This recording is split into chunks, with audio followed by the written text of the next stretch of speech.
chicas, porque creo que la presentación está aquí, entonces yo no entiendo cómo se amontonan allá. Yo creo que no pueden ver. Ok, chicos, mil disculpas.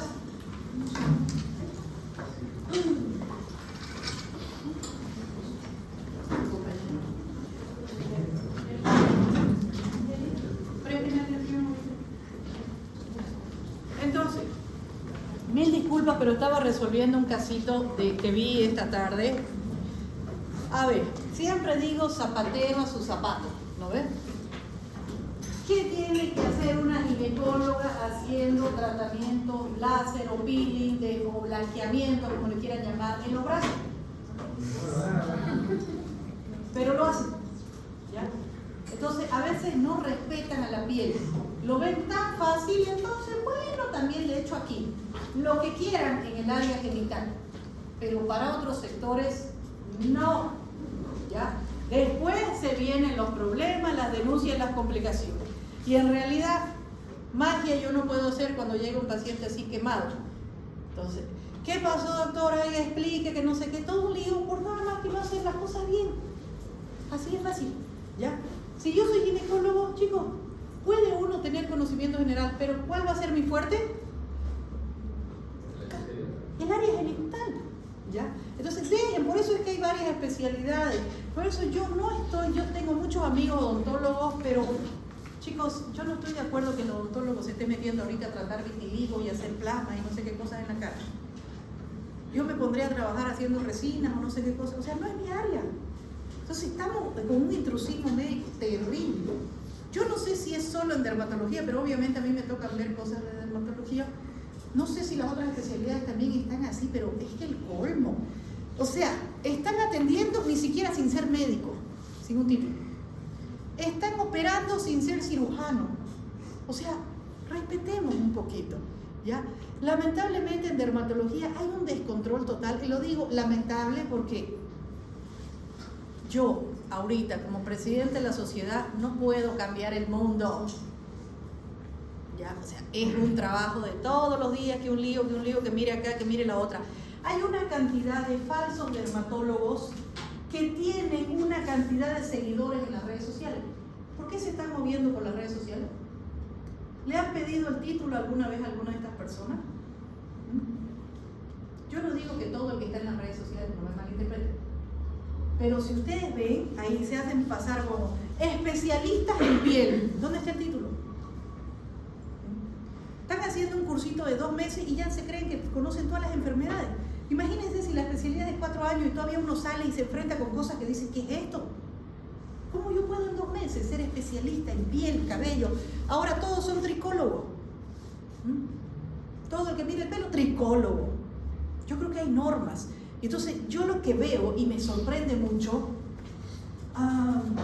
no sé qué término utilizar, es ese, no sé si decir, ese atrevimiento, debe haber una palabra más específica, esa falta de temor de hacer cosas que oye, no es tu área. ¿Vieron casos que hubieron recién del doctor ese que era ayudante de una gastroenteróloga y de pronto él terminaba haciendo cirugía y haciendo endoscopías y todo un montón de cosas? Pero ¿qué pasa con nuestra sociedad? ¿Qué nos está pasando a nosotros mismos? He tenido estudiantes de medicina que hasta yo misma me sorprendo y digo, Dios, doctora, ¿cuándo me va a enseñar a hacer procedimientos quirúrgicos o rellenar cosas? Y yo, bueno, primero aprende lesión elementaria. No, es que eso ya yo sé, yo trabajo hace 3 años. Y de ahí me puse a analizar y dije, ¿y dónde trabajas si ni siquiera se ha graduado de médico? ¿Ah? ¿Cómo yo? No entiendo, de verdad, yo digo así. ¿Cómo? No, que ya yo veo harto paciente de estética y no sé qué cositas, pero sí, ya te saliste de la universidad, yo te estoy enseñando ahorita. O sea, vean esa cosa que no le tienen miedo a las autoridades, no les tienen miedo a ir preso, porque en realidad cuando tengan una complicación así, chicos, ¿qué los va a salvar? Nada. ¿Qué sucedió con ese doctor gastroenterólogo chileno? ¿Cómo terminó? No fue ni preso, porque no aguantó la presión, que él sabía todas las cosas que había hecho y se suicidó. ¿No? Entonces, todo esto se puede evitar. O sea, por algo nosotros tenemos una formación, comenzamos colegio. Yo no puedo ya hablar que estoy en la universidad si yo no he terminado un colegio. Yo no puedo hablar que soy especialista de algo, chicos, si yo no he hecho la especialidad.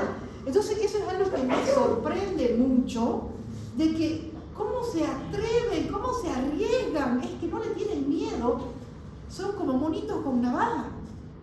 Entonces eso de verdad me preocupa, ver a gente que está dando dosis elevadas, se compraron un láser y bombardean todo lo que hay, queman todo lo que se les atraviesa alrededor sin tener un criterio.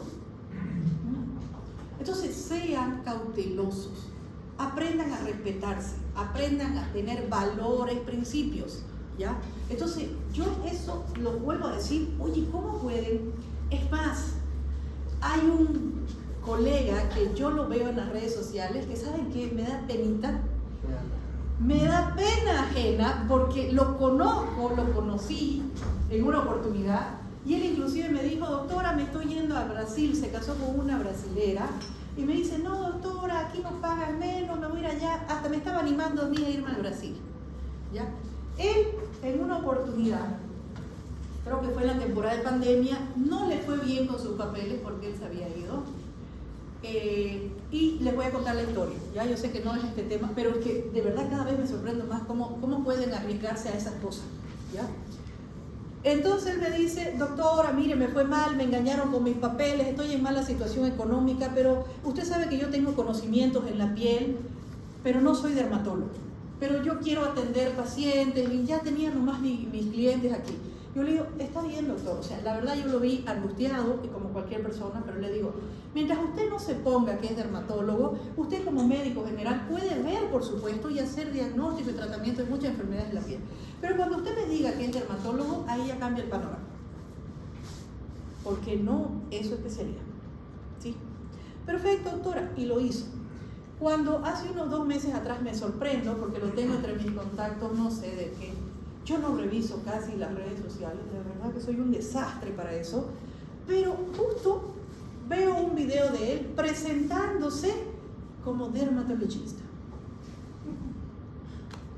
Y me da pena, porque sobre todo en el Brasil son bien estrictos con eso, los meten presos. Entonces, yo no puedo ejercer una especialidad o una profesión que yo no tengo, ¿sí? Ahorita vemos cosmetólogas que se hacen pasar por dermatólogas. Es una cosa terrible. Y yo voy capturando a esas personas que están ahí. No es que las meto presas, pero o sea, da pena hasta decirle, oiga señorita, usted, ¿dónde hizo su formación? Te bloquean, te cortan, o sea, hay un descontrol total. Y por favor les pido, chicos, no hagan barbaridades sin media, ¿ya? Se ha perdido el respeto hacia los colegas. Yo no puedo ser gastroenteróloga si yo no he estudiado, ¿sí?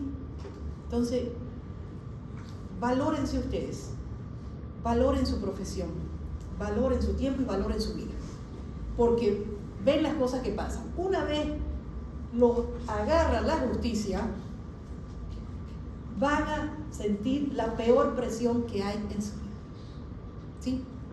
Y terminan como terminó este doctor. Entonces, tengo que tener criterio, tengo que tener ética, y esto viene desde la casita.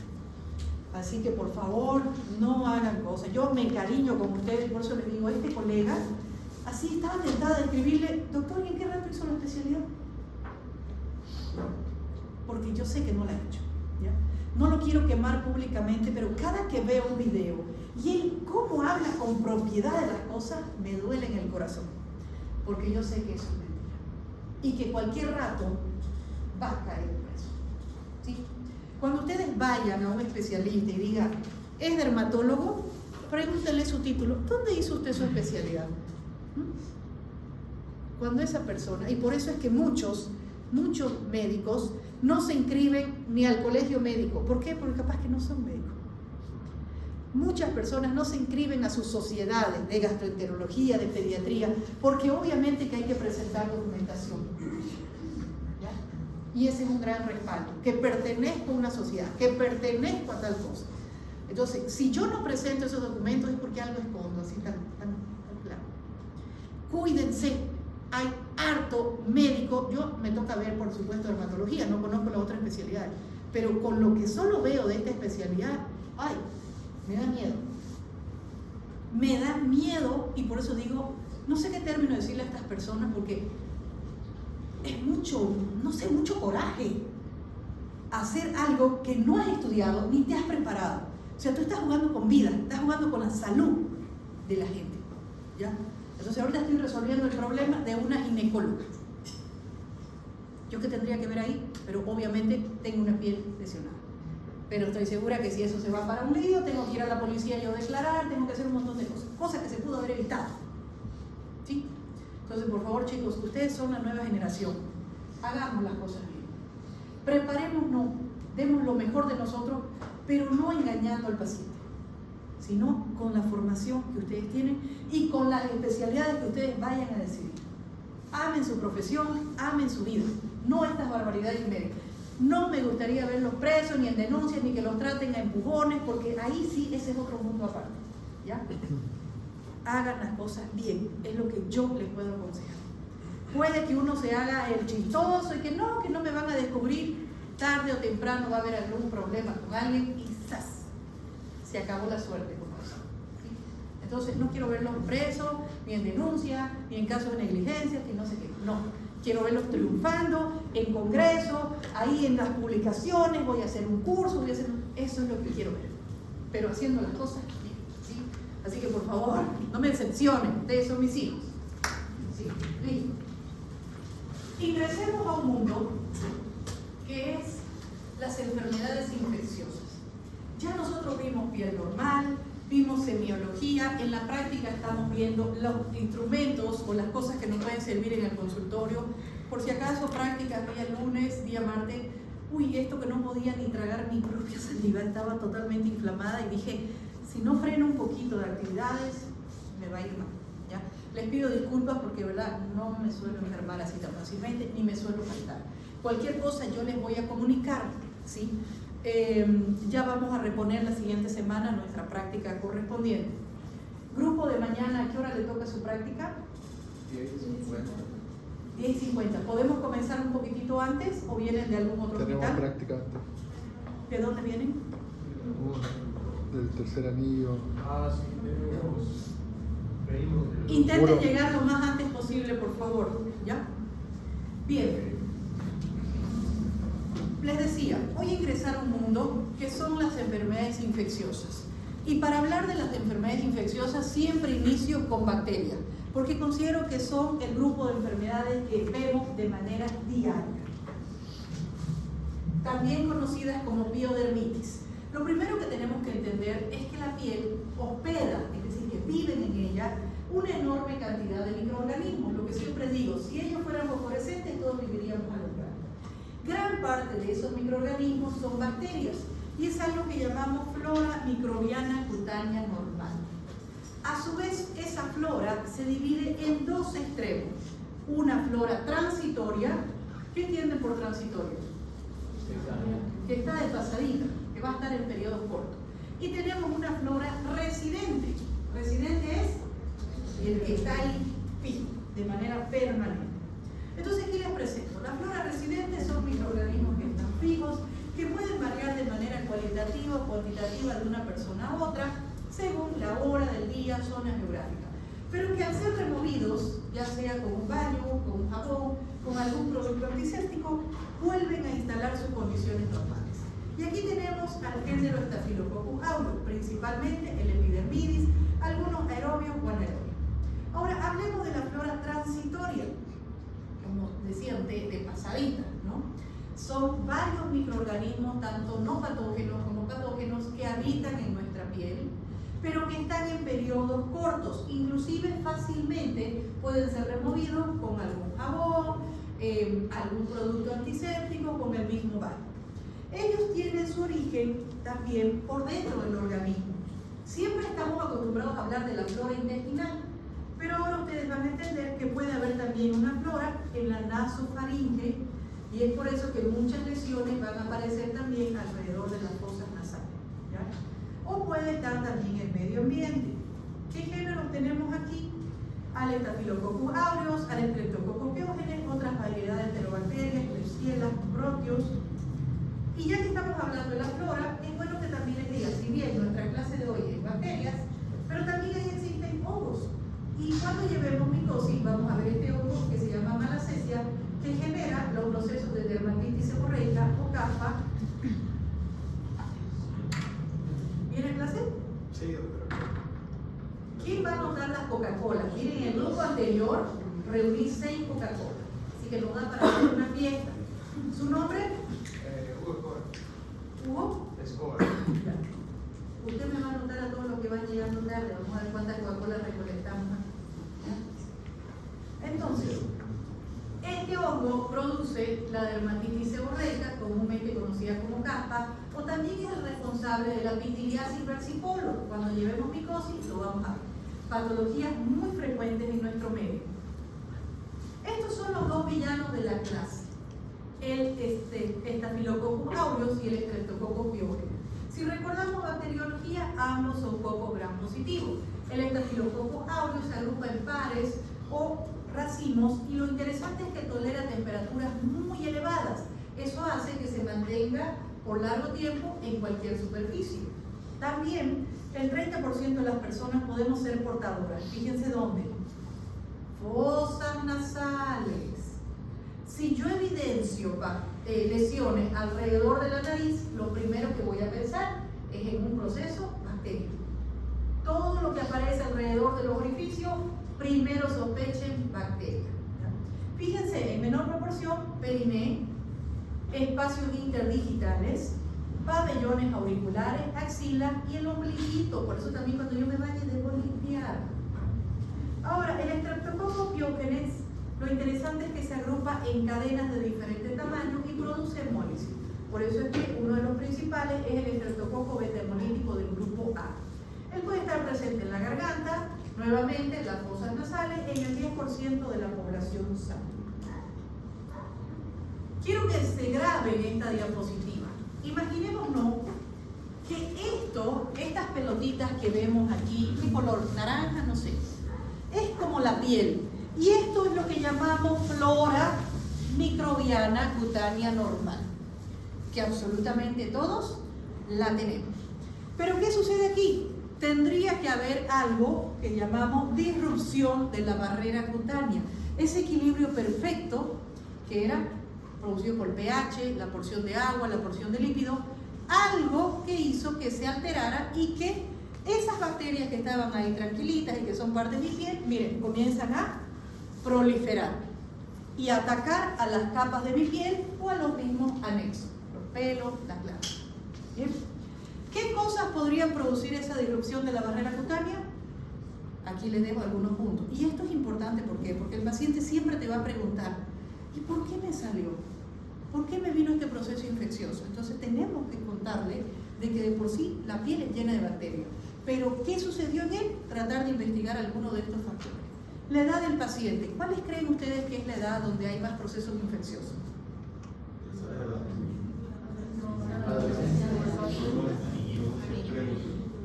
Los niños. Los niños son un blanco fácil. También las personas mayores, ¿sí? También son propensos a sufrir estos procesos infecciosos. Tenemos que tener en cuenta siempre el estado inmunológico de mi paciente. Si se alimenta bien, si hay un déficit vitamínico, nutricional. Por ahí está tomando corticoides por algún proceso de artritis o alguna otra condición. Ahí está la causa. La vestimenta. Hay personas que trabajan en, no sé, en metalúrgica, tienen que utilizar trajes especiales muy gruesos.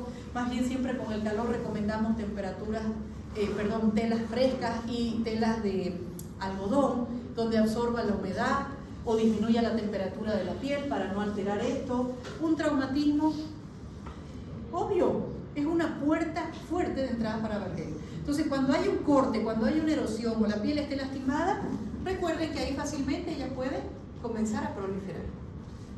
Y esto. Es difícil decirle al paciente, ay, le salió porque usted es un cochinillo, ¿no? No podemos, ni lo vayan a decir porque ese paciente se enoja. terriblemente.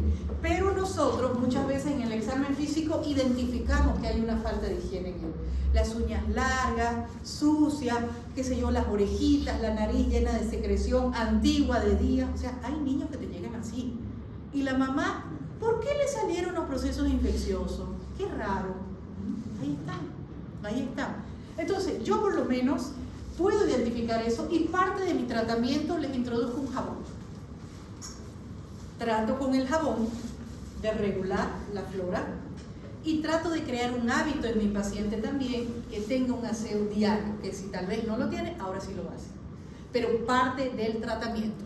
Mamá, vamos a hacer un aseo en esa zona todos los días, lo ideal sería en todo el cuerpo, para controlar las bacterias y que no sigan dañando la piel de tu niño. ¿Sí? Te escucha más fácil. Evitemos o tengamos las uñas cortitas porque como la mayoría de las lesiones producen picazón, si no él va a lastimar más la piel y le puede quedar una fea cicatriz. Ay, ahí se asusta la mamá y le corta las uñas. Tenemos que idearnos para que esta persona tenga también hábitos que no tiene, ¿ya? La humedad. Van a comenzar la temporada de procesos infecciosos por bacterias. ¿Por qué? Comienza el calor. Sudamos y ahí está la proliferación de bacterias, ¿sí? Entonces, cuando les llegue un pacientito, ustedes van a tratar de identificar cuál de estas cositas podría haber sido que le favoreció a ese proceso infeccioso. Porque si yo solo ataco con antibiótico, voy a mejorar la lesión. Pero a los 5 o 6 días que suelte el antibiótico, nuevamente hay otro brote. Si yo no he mejorado o reparado esa barrera cutánea. Y es por eso que ahora, sobre todo ahora en esta temporada, todos los, desde jabones, cremas, tratan de venir con probióticos y prebióticos incluidos para controlar esa flora y hacer más resistente a la barrera cutánea. ¿Comprendieron? ¿Vamos bien? Los veo con cara de susto. ¿Qué pasó?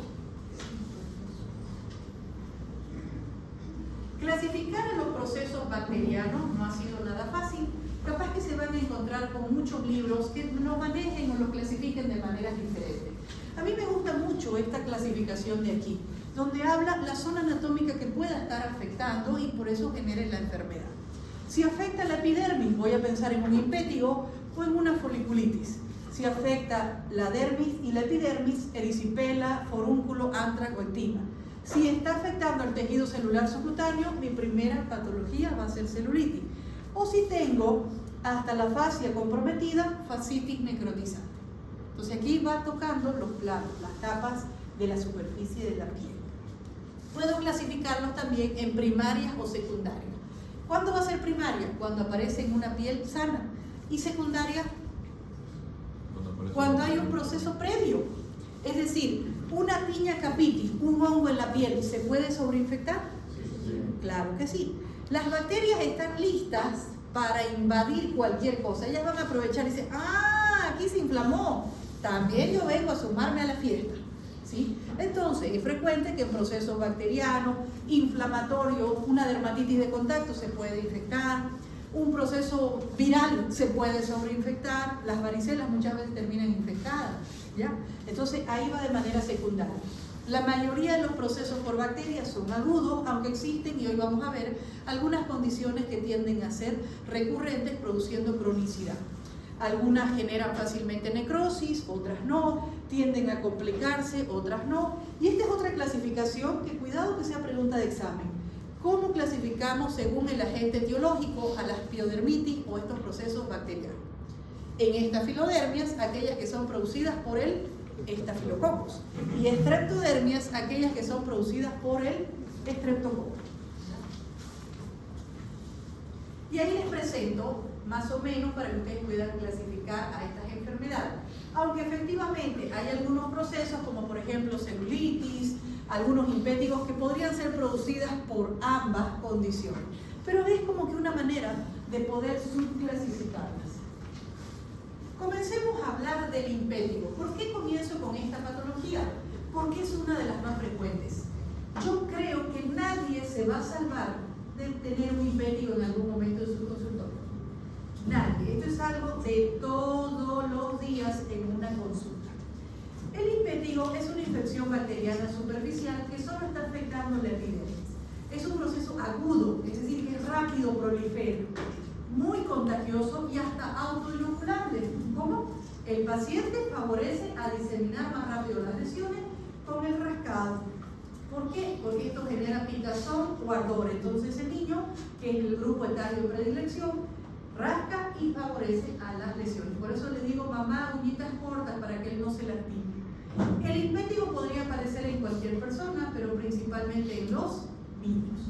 Factores predisponentes, ustedes vean ahí, de primer punto, ¿no? Falta de higiene. Pero ya sabemos que no le vamos a decir eso al paciente, lo vamos a identificar y vamos a tratar de solucionar el problema. Inmunosupresión, o ya que viene el calorcito, la humedad, también activan estos procesos infecciosos. ¿Cómo reconozco que mi paciente tiene un impétigo? Aquí vamos las lesiones elementales. Puede que el inicio sean pápulas, luego aparezcan pústulas, ampollas, pero lo característico en un impétigo es erosión. Vean lesiones más grandes, erosiones recubiertas por una costra amarillo o dorada, por eso decimos como la miel. Por ahí en el examen yo les pregunto, ¿qué patología produce costras mielicéricas? Impétigo, sería su respuesta, ¿ya? Muchas veces estas costras son un amarillo intenso o dorado y puede que haya exudado. Algunos pacientes dicen, ay, mira, está como llorando la lesión. Bueno, no es que llore, pero emite esa secreción, ¿sí? Que no es pus, sino simplemente humedad. El impétigo podemos tener dos variedades, uno que decimos ampolloso y otro que sería no ampolloso, contagioso o costroso, y esto va en relación a las lesiones elementales que originan.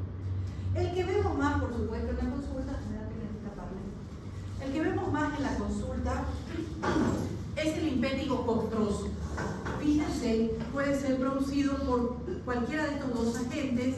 Al inicio las lesiones pueden ser máculas, pápulas, vesículas, pero siempre predomina la costra, como ven acá, en esta zona. El impétigo puede aparecer en cualquier parte del cuerpo, pero creo que su zona de predilección es el rostro. ¿Por qué el rostro? Tenemos orificios nasales, alrededor de la boca, alrededor también de los oídos. Y aquí es frecuente que aparezcan adenopatías cervicales. El impétigo ampolloso, estamos hablando que tiene lesiones de contenido líquido, vesículas, ampollas. Es muy frecuente verlo en los pequeñitos, en los neonatos, y sobre todo estas lesiones se van a localizar en pliegues, cervical, axilar, genital. Entonces ven ampollitas en esa zona, piensen en impétigo ampolloso. Aquí yo les voy mostrando algunos casitos. Obviamente, dependiendo de la cantidad de lesiones que tenga mi paciente, yo voy a tener criterios para decir, esto lo manejo con antibióticos tópicos, porque el tratamiento, cuando reconozco que son bacterias, son antibióticos. Tópico, sistémico, hospitalizo a mi paciente, o sea, tengo que tener ciertos criterios. Aquí tenemos pocas lesiones, pápulas, algunas ya recubriendo con costras, miren dónde originaron el foco, fosas nasales, y aquí las lesiones, un punto origina otro, y cuando acordamos se dice bien. ¿Lo hospitalizó? No es necesario, tiene pocas lesiones, así que me voy con antibióticos tópicos. Veamos otro casito, miren aquí, pabellón auricular, lesiones que aparecen de manera rápida, pápulas, pústulas, a veces tengo una ensalada de todas ellas, ya tratando de formar una gran erosión. Aquí tengo lesiones con mayor cantidad de contra, pero esta es la característica. Miren esto. Esta es la gran erosión que aparece en la piel. Pápula, pústula, seguramente hay microvesículas, pero esa gran erosión con esa costra, ¿la pueden ver como brilla? Como dorada, es impétigo. Obviamente, más lesiones, más daño en la piel, ahí tal vez no va a ser suficiente un tratamiento tópico, sino complementar con sistema. Y aquí, ¿cuál ha sido la puerta inicial de las lesiones? Pabellón auricular. Entonces, esos que les gusta estar surgando las orejas cada rato, se meten lapicero o cosas ahí, igual en la nariz, mucho cuidado porque toda erosión favorece a esto. Muchas personas después de tener o rinitis alérgica o algún resfriado en lo que frotan con cualquier cosa, hasta periódico, ya no hay periódico, pero hasta con eso se limpian la nariz. Entonces, todas esas erosiones que hacemos, por supuesto, pueden activar bacterias, a tenerlo en cuenta, ¿ya? Aquí esta niña, miren cómo las lesiones inician en el pabellón auricular, como ustedes dijeron, pero un punto origina otro, y miren cómo se va diseminando. Obviamente, tal vez aquí yo necesito hasta hospitalizar a esta paciente porque estoy viendo mucha cantidad de cosas. Y aquí tengo pacientes que tienen lesiones de contenido líquido, vesículas, ampollas, niños pequeñitos y sobre todo el pliegue, tanto genital, cervical. Acá es un niño que tenía muchas más lesiones, ya estaba hospitalizado y ya a mí me lo pasaron en etapa de descamación, pero las lesiones iniciales eran ampollas, también les cuento.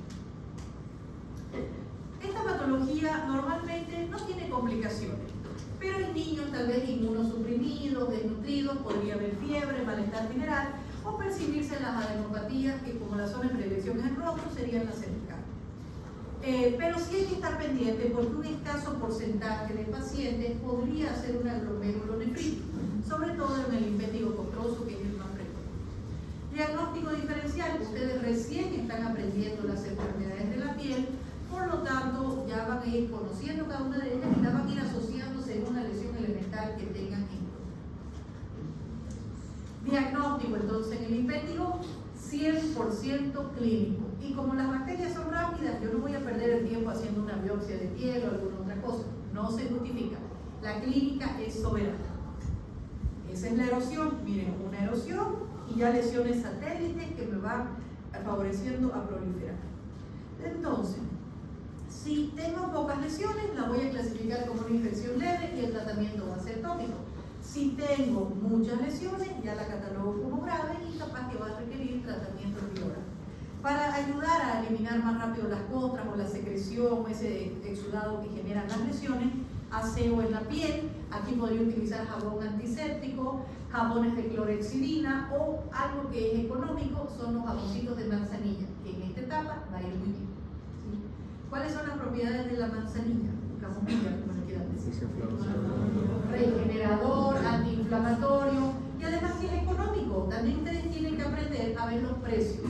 Hay jabones que pueden costarte hasta 300 bolivianos y hay jabones que te pueden costar 5 o 10 bolivianos. ¿Ya? Entonces hay que ser coherentes según la economía de mi paciente. Yo siempre les digo, puede que este jaboncito te cueste más caro. ¿Será que lo puedes? Sí, doctora, de una vez, démelo. Perfecto. O hay pacientes que te van a decir, no puedo, doctora, ahorita estoy con otros gastos. Bueno, vamos a también antibióticos o productos más accesibles para él. ¿Sí? Por ejemplo, la clorhexidina es muy buena, pero es cara. Un jaboncito de clorhexidina te puede llegar a costar tranquilamente entre 150 o 200 bolivianos. Capaz que no todos van a poder invertir eso en un jabón. Aquí les presento una lista de antibióticos, tanto tópicos como sistémicos. Siempre preguntando si el paciente tiene alguna reacción alérgica previa, aunque a veces nos frustramos. ¿Por qué? Porque esta es la realidad. Cuando yo le pregunto al paciente, ¿hiciste alergia antes a algún antibiótico? Sí, doctora, a unas tabletitas rojas. No nos ayuda, ¿no? Y todavía se enoja, pero si es la tabletita roja, doctora. ¿Cuántas tabletitas rojas pueden haber? El jarabe rosadito. Queda uno loco, dice, pero ¿cuál será? Entonces yo le digo, mamá, es importante que nosotros sepamos qué molécula ha podido reaccionar este niño. Así como tomamos fotos a la comida, a cualquier cosa, está bien, no te lo puedes aprender el nombre del antibiótico, pero sí tomar una fotografía, que sería de gran ayuda para nosotros. ¿Ya? Tengo otros pacientes que cuando uno le está recetando el antibiótico, doctor, ¿y me va a dar alergia? ¿Qué le respondo? Porque te van a topar con gente que dice eso. Es que podemos saber, yo le digo, mire, si yo supiera que le va a dar alergia, obviamente no se lo voy a recetar. Y aquí, chicos, les voy a dar un tips, por lo menos a mí me ha servido. Recuerden que nosotros trabajamos con medicamentos y nadie está libre de alguna reacción, ¿ya?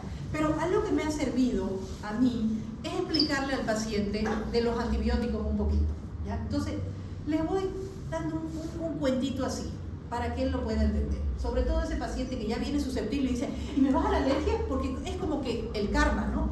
El que pregunta más sobre las alergias es el que le da la alergia. No lo sé, pero suele pasar.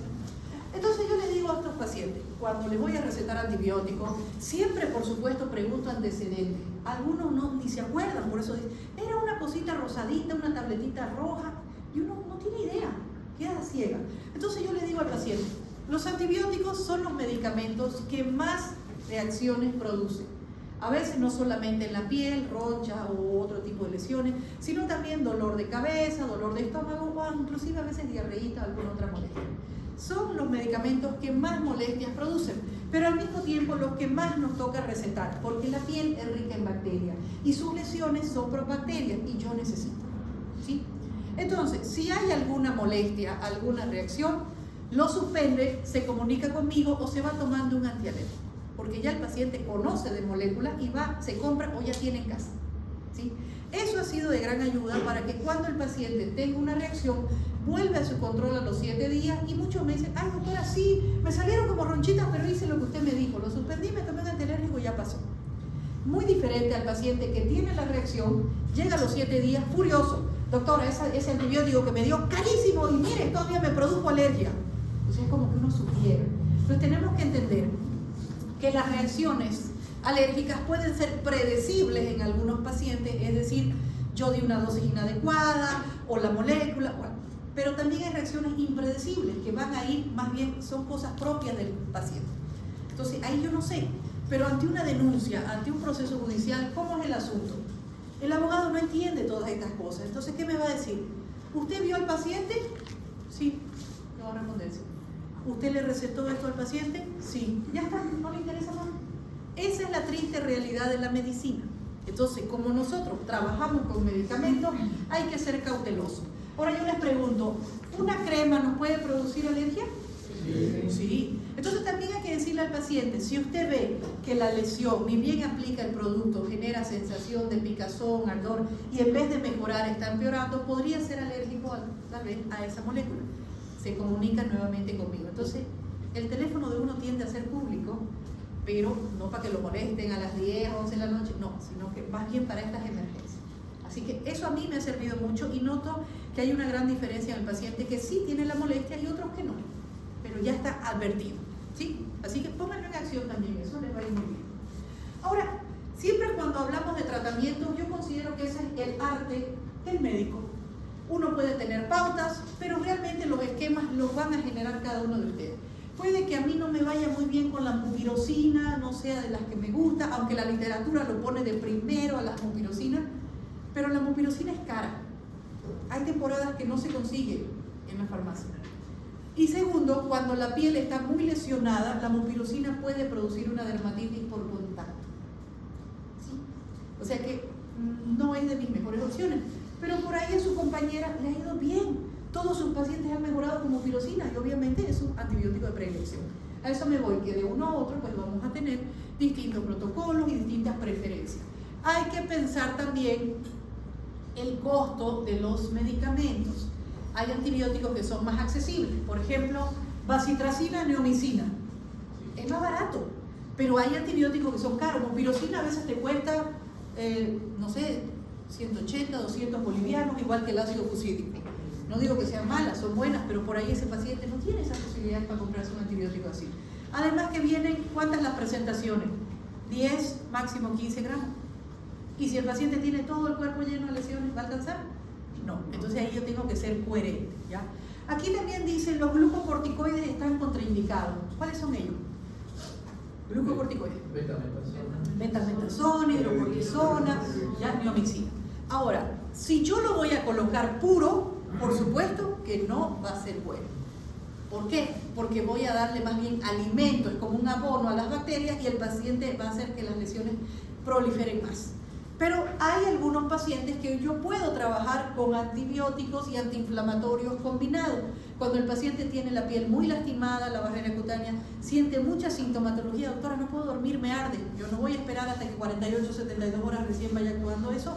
Puedo trabajar con este tipo de cremas combinadas, pero muchas veces por cortos días, de acuerdo a la potencia de mi corticoide. ¿Sí? Entonces sí se puede, pero combinadito, nunca puro. Y ahí tienen algunas otras opciones de antibióticos, tanto en jarabe vía oral o inclusive endovenosa. ¿Cuándo voy a derivar a mi paciente? Cuando no existe una respuesta al antibiótico que inicié, cuando vea alteraciones en el proceso de cicatrización, por ejemplo, miren aquí, alrededor de los ojitos, puede que favorezca a una fea cicatrización. Cuando vea que hay diseminación hacia otras partes del cuerpo, miren aquí, estas dos hermanitas. Los niños tienen una tolerancia al dolor increíble. Un paciente con estas erosiones en la cara adulto no aguantaría ni 2 o 3 días, porque eso arde, pica. Pero como el niño tiene buena tolerancia, miren, ellas están felices ahí posando para todo. Y hasta ellas se van diseminando las lesiones. O cuando yo sospecho que mi paciente tiene señales de insuficiencia renal, podría estar iniciando un glomerulonefritis. Vamos a otra patología, ectima. Muchos autores dicen que el ectima es como un impétigo pero profundo. ¿Por qué? Porque ya no solamente está en la epidermis, sino dermo-hipodermis. Es producida por el estreptococo dermolítico, el estafilococcus aureus o otros gran negativos. Aquí puede aparecer un ectima en cualquier parte del cuerpo. Hemos visto que la zona de predilección son las extremidades. Vean factores predisponentes, desnutridos, alcohólicos crónicos o inmunosupresivos. Aquí hay que tener mucho cuidado, chicos, porque a mí me ha tocado ver casos de ectima en pacientes inmunosuprimidos por VIH. Ya, no digo que todo ectima va a ser VIH, no me malinterpreten, pero muchas veces al ver este tipo de lesiones así tan profundas de inicio abrupto, puede hacernos sospechar de que el paciente tiene una inmunosupresión. Y lo que normalmente veo es que el paciente con VIH esconde su información, tal vez porque es maltratado, porque ya la gente se asusta, no lo quiere ni revisar, no lo sé, pero sí he podido detectar VIH a través de las lesiones de la piel también, ¿ya? Porque veo cuadros muy abruptos. O muchas veces el paciente, cuando le digo, estas lesiones las veo que son muy profundas, entonces tal vez estás con las defensas bajas, ahí ya el paciente dice, ah, bueno, sí, yo soy VIH. O otras veces lo determinamos a través de los estudios. Entonces, sean cautelosos. Los pacientes con VIH deben tener, por decir, el mismo manejo que cualquier otro paciente. Lo que sí yo voy a tener son mis medidas de bioseguridad. Pero a veces no quieren atender al paciente porque es VIH. Eso no tiene que suceder. No tiene que haber eso. Se maneja igual al paciente, se le receta. Siempre, por supuesto, los ectimas, como son lesiones más profundas, no voy a trabajarlas solo de manera local, sino vía oral también. Combino ambos. El ectima al inicio puede ser una vesícula, luego una pústula, pero lo característico es que veamos úlceras que aparecen de manera abrupta, a veces decimos en sacabocado, porque tienden a ser profundas y están recubiertas por una costra mielicérica, por eso se dice como un impétigo profundo. Vean este tipo de lesiones. El diagnóstico es más clínico, pero yo debo también tener en cuenta otras enfermedades que generan úlceras. Por ejemplo, ¿cuál se les ocurre? Leishmaniasis cutánea, es idéntica. Si a mí me muestran una foto, yo no podría saber si es un ectima o una leishmaniasis. Pero si yo comienzo a interrogar tiempo, ah, doctora, esta úlcera la tiene hace 6 meses. Ah, no va a ser un ectima, ya, va a ser tal vez una leishmaniasis. Ahora, muchos pacientes que ya vienen con diagnóstico de leishmaniasis, capaz que ya han hecho cursos con antibióticos y al no haber respuesta, también yo voy descartando el ectima, ¿sí? Ahora, el antecedente epidemiológico es muy importante. Ese paciente va a decir, estuve en los alrededores, fui un día de campo, vi que me picó un mosquito, pero esa lesión nunca se disolvió y más bien aumentó y generó esta úlcera. Ya le están diciendo también que es otra cosa, ¿sí? A tener en cuenta. Erisipela. La erisipela es una infección bacteriana aguda que afecta la epidermis y la dermis superficial. Erisipela puede aparecer en cualquier parte, pero nuevamente la zona donde vemos más frecuente esto son las extremidades inferiores. Vean todos los factores de riesgo a tener en cuenta, pero algo que yo veo muy seguido es que existen erisipelas y acompañadas de unas tiñas pedis hermosas como esta de acá. ¿Las ven? Yo me pregunto, ¿cómo anda el paciente así? ¿Cómo se ponen los zapatos? Porque de verdad llega eso y uno se asusta, ¿ya? Pero al principio dijimos que las bacterias pueden estar en los espacios interdigitales, entonces ellas aprovechan esa maceración, ese daño, pues y ahí se entran a plano propio. Casi el 80 o 90% de las erisipelas o celulitis encontramos asociaciones de tiñas pedifónico, micociclón. El paciente a veces por rascarse los pies, porque sabemos que esos procesos generan picazón, con las mismas uñas le favorece al ingreso a las bacterias. Y te llegan con unos pies así y dicen, ay doctora, ¿y por qué me salió esto? Y yo, ahí está, pues, las puertas de entrada, como decimos, de estos procesos infecciosos. Y ustedes ya lo van a ir viendo cuando comiencen a atender al paciente. ¿Cómo reconozco tiene que haber una puerta de entrada, un ingreso hacia un plano más profundo. ¿Dónde está aquí? Pabellón auricular. Y siempre esa puerta de entrada vamos a ver que la piel está más lesionada, o se ulcera, o se produce necrosis o mayor inflamación. Y posterior a eso ya tenemos la placa. Mi lesión elemental aquí es una placa roja, caliente, brillante, bien delimitada. Es una lesión que yo la puedo distinguir fácilmente en la piel, que inicia de manera rápida. Otro detalle es que el paciente va a referir malestar general. Ese paciente que dice, doctora, hace unos 2 o 3 días yo estuve como con fiebre, me dio escalofrío, él se va a recordar. Pensé que me iba a resfriar, doctora, y de pronto ya vi que esto se puso rojo. O sea, se recuerda de esas molestias sistémicas. Las erisipelas siempre tienden a ser recurrentes y por lo tanto hay alto riesgo que aparezca linfedema. Aquí les presento algunos pacientes con erisipela. Y les vuelvo a repetir, miren esos piecitos. Ahí están las puertas de entrada. Placas eritematosas de bordes bien definidos. Aquí yo tengo eritemato violácea porque ven que es un color más intenso, acompañadas algunas veces de lesiones de contenido líquido, vesículas, ampollas ahí. Ahora, ¿cómo diferencia una mácula de una placa? Recuerden, la mácula cambió el color de la piel, pero cuando yo toco no hay cambio de consistencia. No tendría que tener lesiones en la superficie porque dejó de ser mácula ahí. Pero cuando hay ampolla o una textura diferente, ahí ya se convierte en una placa. Entonces, la mayoría de las erisipelas son placas. ¿Sí? Tratamiento o criterios de derivación. Erisipelas que progresen rápidamente con afectación sistémica, un paciente con comorbilidades, que sea VIH, diabético, que tenga algún otro problema, por supuesto, mejor hospitalizar. Forma recurrente o que no exista respuesta a mi antibiótico. La celulitis es otro proceso infeccioso que aparece en la piel. Fíjense que la zona de predilección también son las extremidades, aunque ya les he dicho, las bacterias se localizan en cualquier parte. Pero acá yo tengo a las bacterias afectando una porción más profunda de la piel, dermis profunda o tejido celular subcutáneo. Si ustedes ven los factores de riesgo con la erisipela, son prácticamente los mismos. Miren aquí, nuevamente, puerta de entrada, ¿ven? A veces hasta hay necrosis por donde ingresa la bacteria y luego la lesión. Aquí yo tengo una placa, pero la placa tiende a ser más edematosa que eritematosa. Mayor infiltración que un cambio de color.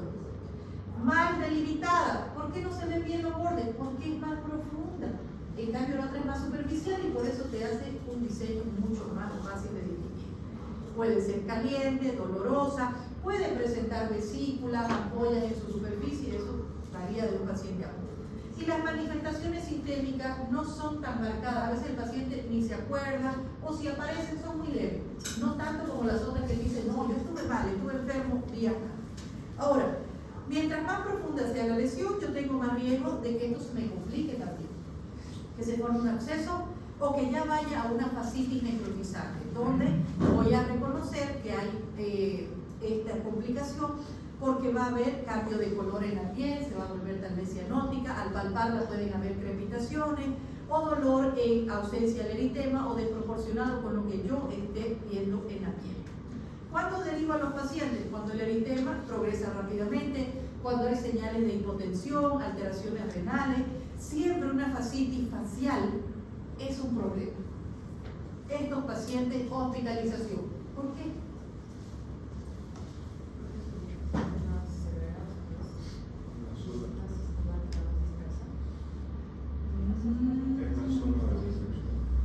Es la zona anatómica. Recuerden que aquí el rostro está muy irrigado. Tenemos unos canales cavernosos que van directo hacia el cerebro. ¿Ya? Entonces fácilmente este paciente podría terminar con una encefalitis bacteriana. Fácilmente puede convulsionar. Entonces tú no lo vas a manejar en la casita. Mientras la infección esté más lejos del cerebro, lo mismo sucede con el herpes zóster. Uy, si te tocan el rostro, alerta ahí con ese paciente, puede empeorar. A veces terminan hasta con parálisis facial. ¿Por qué? Porque puede dañar otra gente. Entonces siempre en el rostro, pendiente, ¿ya? O cuando no haya respuesta al antibiótico. Entonces, clínicamente a veces cuando revisamos al paciente, peor si nos modificó las lesiones, no son tan fáciles de distinguir una de otra. A veces cuesta. Así que este cuadrito va a ser de gran utilidad. Recuerden, erisipela, infección profunda, perdón, superficial, y celulitis, infección profunda. Erisipela, placa roja, bien definida, sobrelevada, caliente, dolorosa y con manifestaciones sistémicas muy marcadas. En cambio, la celulitis, eritema, pero más edema, bordes difusos, dolor, calor y ya saben, abundante inflamación en ese sector, pero las manifestaciones sistémicas son muy leves o no hay en el paciente. Nuevamente, vean que en estos procesos infecciosos la clínica es soberana. Yo no quiero perder mucho tiempo haciendo un cultivo, haciendo una biopsia, no. Rápido el diagnóstico clínico es el que va a predominar. Hay algunas opciones terapéuticas para que ustedes puedan trabajar con tanto erisipela, celulitis, pero el primer punto es algo que yo les voy a comentar. Lo ideal es que el paciente guarde reposo. En muchos países, tanto un diagnóstico de erisipela o celulitis es motivo de hospitalización. El paciente ya no va a la casita, ahí nomás se lo hospitaliza. Pero acá es difícil. No contamos con buenos seguros. A veces el paciente dice, doctora, que yo no tengo plata para hospitalizar. Te promete y te jura que va a guardar reposo, pero seamos realistas. Ustedes lo llaman, ¿dónde está? Se fue al súper. Está haciendo compras por ahí, fue a recoger a los niños, está cocinando, está, ¿no? Entonces, ese no es un buen reposo. Por lo tanto, eso puede inclusive dificultar en que haya recidiva, en que haya complicaciones, porque el mismo esquema de antibióticos no sea tan eficiente para él. ¿Sí? Esta es la realidad. Ahora, las bacterias aquí en esta patología atacaron a los anexos. Y comencemos con el primero. Foliculitis es una infección bacteriana superficial del folículo piloso. Podría ser producido por el Staphylococcus aureus en cualquier parte que tengamos pelo, pero ¿cuáles son las zonas más peludas? Y es más frecuente en los adultos que en los niños. ¿Por qué? Porque el adulto tiene pelo en la genital, tiene pelo en las axilas, tiene pelo en la barba, entonces esas son las zonas donde va a aparecer más, o en el cabello también. Pero hay algunos pacientes que las foliculitis son producidas por pseudomonas. Y ahí las vamos a ver las lesiones más en el tronco, los glúteos. Personas que les gusta ir mucho al sauna, personas que están todo el tiempo en la piscina, pueden favorecer estos procesos más que todo de pseudomonas. ¿Cómo reconozco que mi paciente tiene una foliculitis? Al inicio puede ser una pápula, pero la lesión elemental característica es una pústula. Recuerden, lesiones con material purulento y aloeritematoso. Pero lo interesante es que aquí la pústula está atravesada por el pelo. Así yo reconozco a la foliculitis. Estas son patologías que no generan tanto dolor como otros procesos, pero sí puede haber prurito. Y no existen manifestaciones sistémicas. Por lo tanto, el diagnóstico es más clínico. A veces en algunos pacientes el antibiótico tópico, mupirocina, bacilacina es suficiente. Vean ahí nuevamente la pústula atravesada por el pelo. En condiciones normales, inclusive puede que se cure de manera espontánea, sin dejar cicatriz. Si es un paciente morenito, puede quedar manchas residuales. O si se nos complica, se va a un plano más profundo las bacterias y generan otra condición que se llama forúnculo, comúnmente conocido aquí, ¿cómo lo conocen? Cuchichi, sí, es bueno también. Hay pacientes que llegan y dicen, doctor, tengo un cuchichi, ya le está dando el diagnóstico. Ahí ven, vamos a meter aquí la imagen, la foliculitis, varias pústulas atravesadas por el pelo.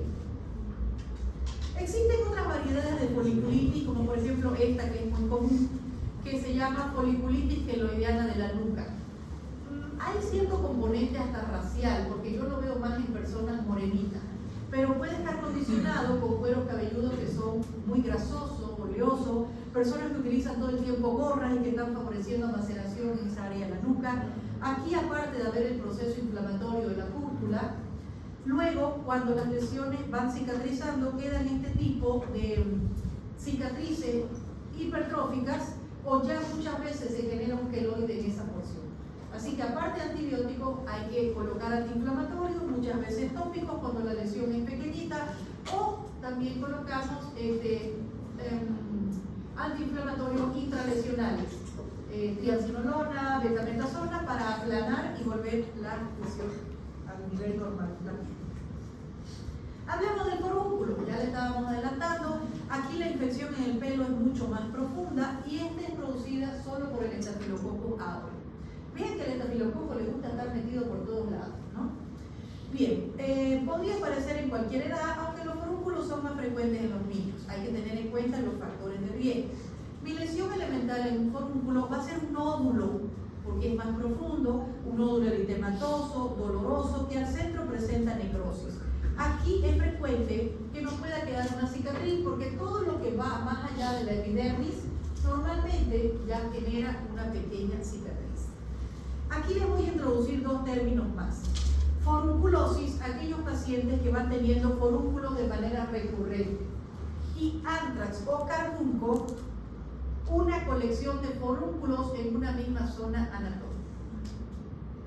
Si hablamos de tratamiento, claro, por supuesto mejorar la condición de la piel, controlar esa flora bacteriana.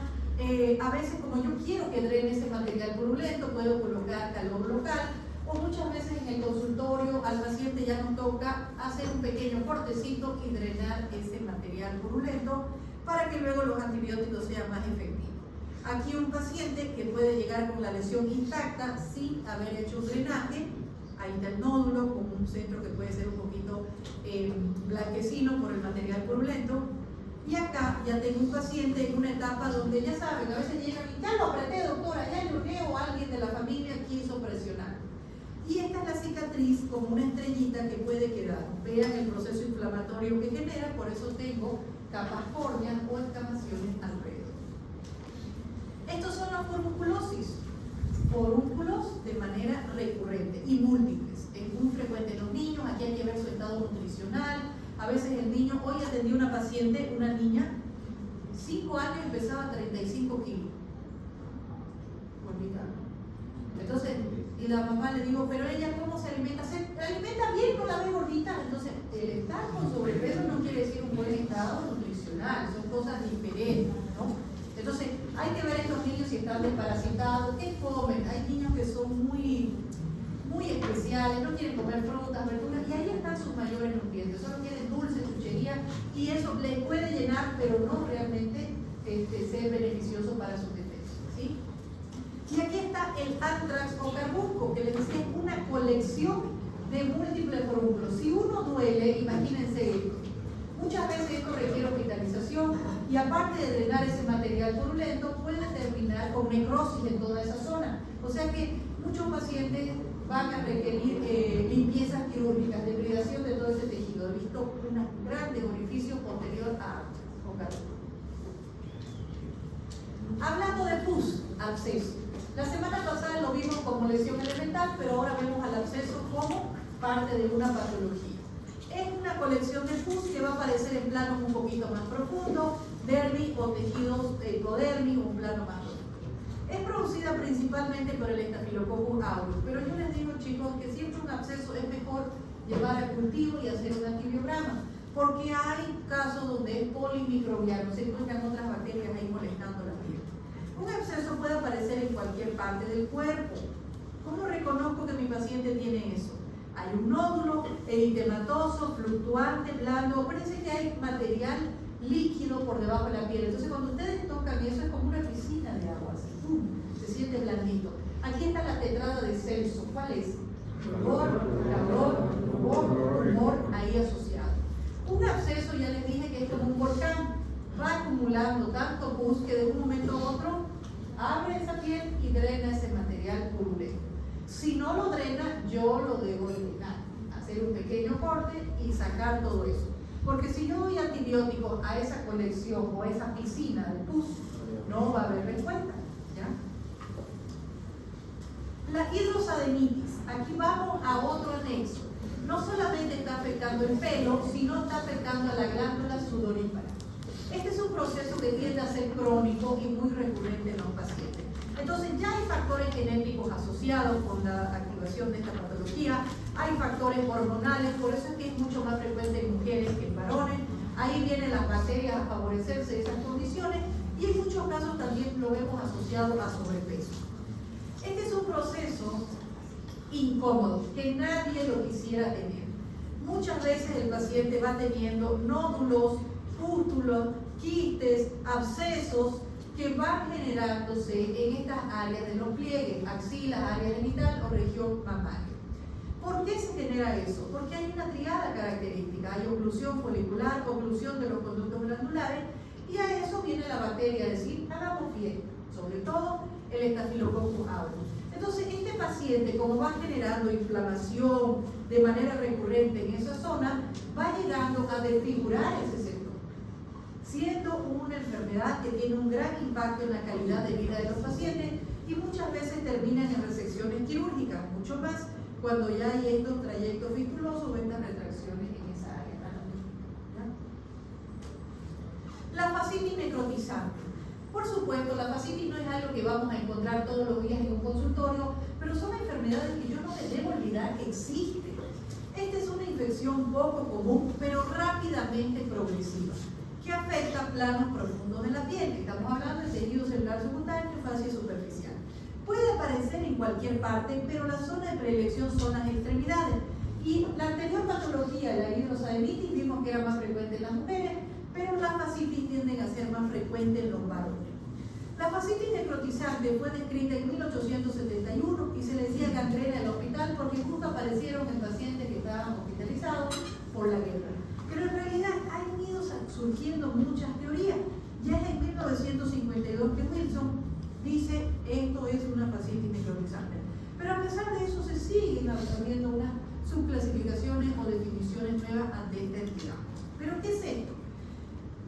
Es un proceso infeccioso, muchas veces bacteriano, donde existe un trauma, que es el detonante principal, ya sea menor o mayor, en esa zona.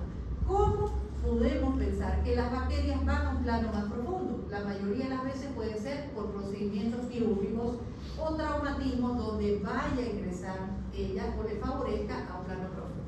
Por supuesto, existen algunas comorbilidades. Es mucho más frecuente una fascitis necrotizante en un paciente diabético, en un paciente inmunosuprimido, en un paciente obeso o que presenta alcoholismo.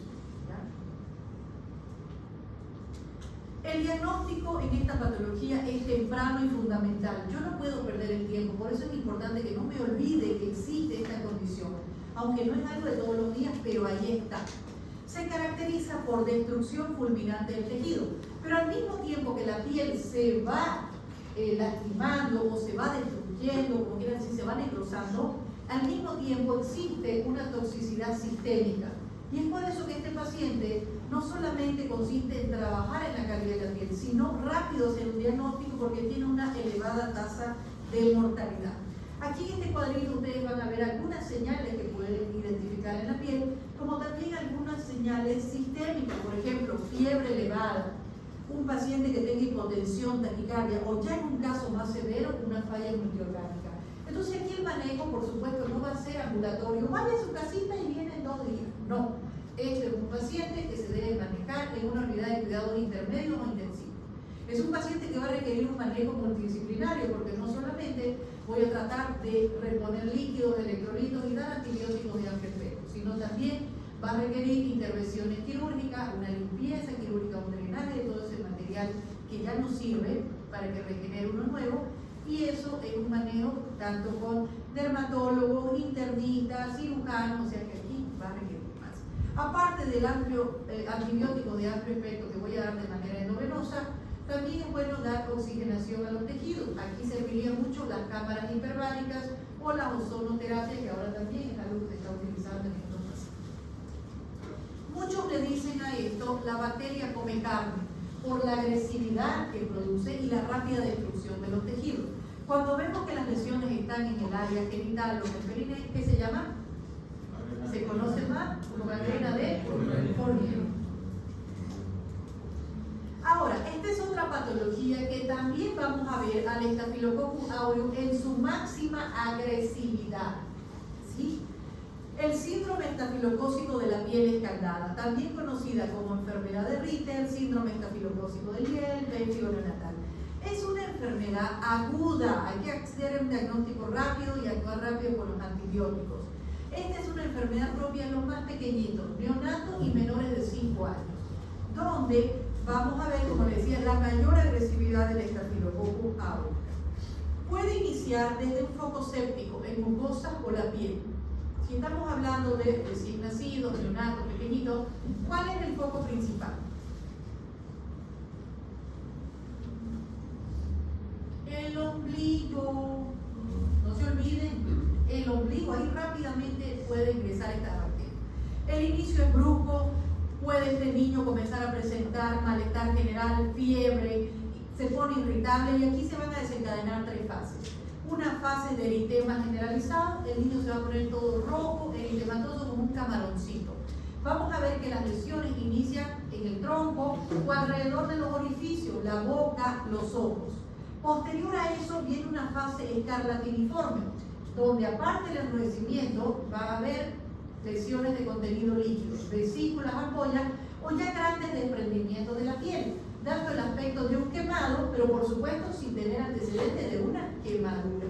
Y después de eso ya tenemos una fase descamativa, donde hay escamas finas o fisuras en la piel de este niño.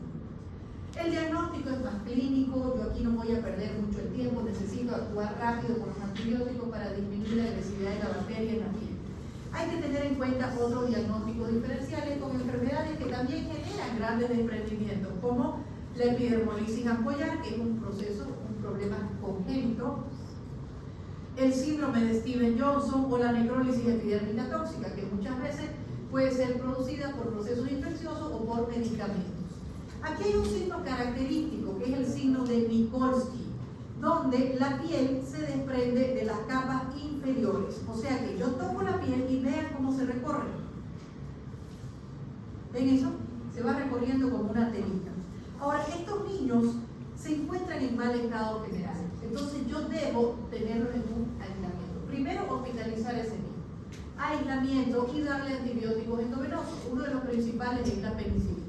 Pero también, como hay grandes desprendimientos de la piel, se perdió la función de barrera cutánea, controlar líquidos y electrolitos, prácticamente manejarlo como que fuera un gran quemado, sin el antecedente de quemado. Este es el síndrome estafilocócico de la piel escaldada.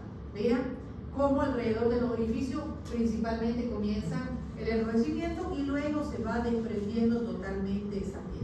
Son niños que los vemos en mal estado general, no son niños que se van a manejar de manera ambulatoria. Miren las lesiones características, cómo se produce esta exfoliación, sobre todo alrededor de los orificios. Entonces, hoy aprendimos que las bacterias pueden colonizar cualquier cosa. Ellas son parte de nuestra piel, tenemos flora residente y tenemos flora transitoria. ¿Ya? Dicen que si ellos fueran fosforescentes, y acuérdense, eso viviríamos alumbrando, capaz que uno más que otros, pero ellas están ahí aprovechando su oportunidad para invadir ya sea las capas o en los anexos, ¿sí? Y aquí algunos casitos que vemos la mamá que dice, ¿por qué, doctora, le salió el proceso infeccioso? Y nos traen a los niños así. Pero ya saben, vamos a ser cautelosos, no decir ningún cochinillo aquí, pero nosotros introducir parte de su tratamiento también, algún jamoncito, para crear el hábito si es que este niño no lo tiene. ¿Sí? ¿Preguntas?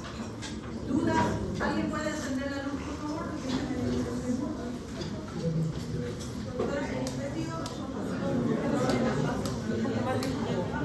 A ver, silencio, su compañera está preguntando. No puede quedar cicatriz. No, porque recuerda que el linfético es superficial. A no ser de que el paciente hubiera inventado alguna otra cosa, le puso limón, le puso bicarbonato, entonces va a ser una erosión más profunda y ahí sí se puede quedar. Pero casi en el 100% de los pacientes las lesiones son superficiales. Si bien ven la erosión, pero no es profunda. ¿Ya? Es bien superficial. Vamos tomando la lista de asistencia.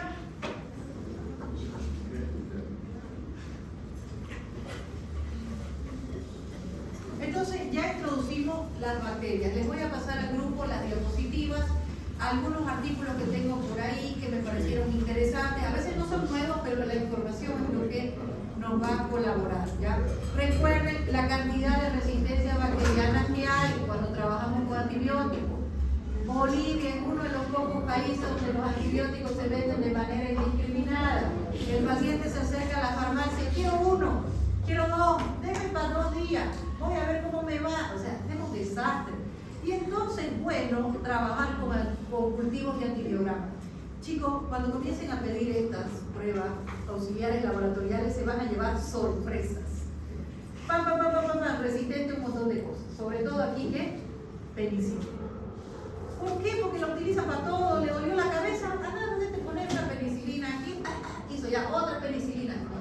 Y es así, esta es la realidad. realidad. Después nos vamos a dar cuenta de lo que estamos haciendo. Voy tomando la lista de asistencia y pueden ir saliendo, chicos.